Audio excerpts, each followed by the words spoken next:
দক্ষিণী সিনেমার জনপ্রিয় অভিনেতা অজিত কুমার দুবাইয়ের একটি রেসিং প্রতিযোগিতায় ভয়াবহ দুর্ঘটনার শিকার হয়েছেন। ঘন্টায় ১৮০ কিলোমিটার গতিতে গাড়ি চালানোর সময় তার গাড়িটি দুর্ঘটনার কবলে পড়ে ভেঙে চুরমার হয়ে যায়। তবে ভাগ্যক্রমে তিনি সুস্থ ও অক্ষত রয়েছেন। বিস্তারিত জুনায়েদ আহমেদ সৈকতের ডেস্ক রিপোর্টে।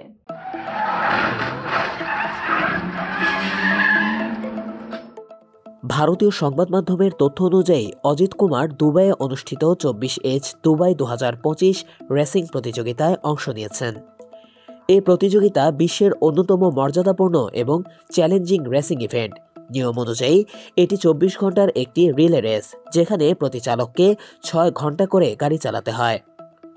অজিত এবারই প্রথমবারের মতো এই রেসিং ইভেন্টে অংশগ্রহণ করছেন। তবে প্রতিযোগিতার আগে থেকেই তিনি এই ইভেন্টের জন্য নিয়মিত অনুশীলন চালিয়ে যাচ্ছিলেন।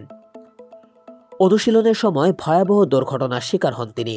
দ্রুতগতিতে গাড়ি চালানোর সময় এটি নিয়ন্ত্রণ হারিয়ে রাস্তার ধারে ধাক্কা খায়। সোশ্যাল মিডিয়ায় ছড়িয়ে পড়া একটি ভিডিওতে দেখা যায় তার গাড়িটি 7 বার ঘুরে ধাক্কা খেয়ে ভেঙে পড়ে। দুর্ঘটনার পরপরই তাকে উদ্ধার করে হাসপাতালে নিয়ে যাওয়া হয়। তার ম্যানেজার সুরেশ চন্দ্র নিশ্চিত করেছেন যে অজিত কুমার সম্পূর্ণ সুস্থ রয়েছেন এবং বড় কোনো আঘাত পাননি। সুরেশ বলেন, দুর্ঘটনার সময় অজিত ঘন্টায় ১৮০ কিলোমিটার গতিতে গাড়ি চালাচ্ছিলেন, তবুও তিনি দ্রুতই বিপদমুক্ত হয়েছেন।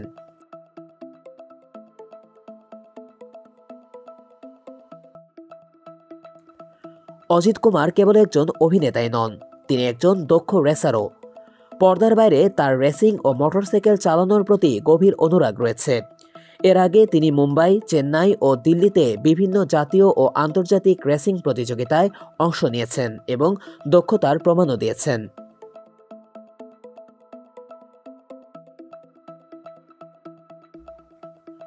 অভিনয়ের ক্ষেত্রে তার সুনাম অসাধারণ। তামিল চলচ্চিত্র ইন্ডাস্ট্রিতে তার অবদান অতুলনীয়। অনবদ্য অভিনয়ের জন্য তিনি রাজ্য চলচ্চিত্র পুরস্কার, ফিল্মফেয়ার পুরস্কার, দক্ষিণসহ মোট 22টি পুরস্কার অর্জন করেছেন। অজিত কুমার সবসময় তার অভিনয়ের পাশাপাশি নতুন চ্যালেঞ্জ নিতে পছন্দ করেন। এ দুর্ঘটনার পর ভক্তরা তার দ্রুত আরোগ্য কামনা করেছেন। অজিতের প্রতি ভালোবাসা এবং তার সাহসিকতার প্রতি শ্রদ্ধা জানিয়ে সামাজিক যোগাযোগ মাধ্যমে অনেকেই বার্তা দিয়েছেন। তার এই রেসিং প্রতিযোগিতায় অংশগ্রহণ এবং সাহসিকতা তার প্যাশনের নিদর্শন। দুবাইয়ের এই রেসিং ইভেন্ট অজিত কুমারের জন্য শুধু চ্যালেঞ্জিং অভিজ্ঞতা ছিল না, বরং তার অনুরাগ এবং দক্ষতার প্রতিফলন।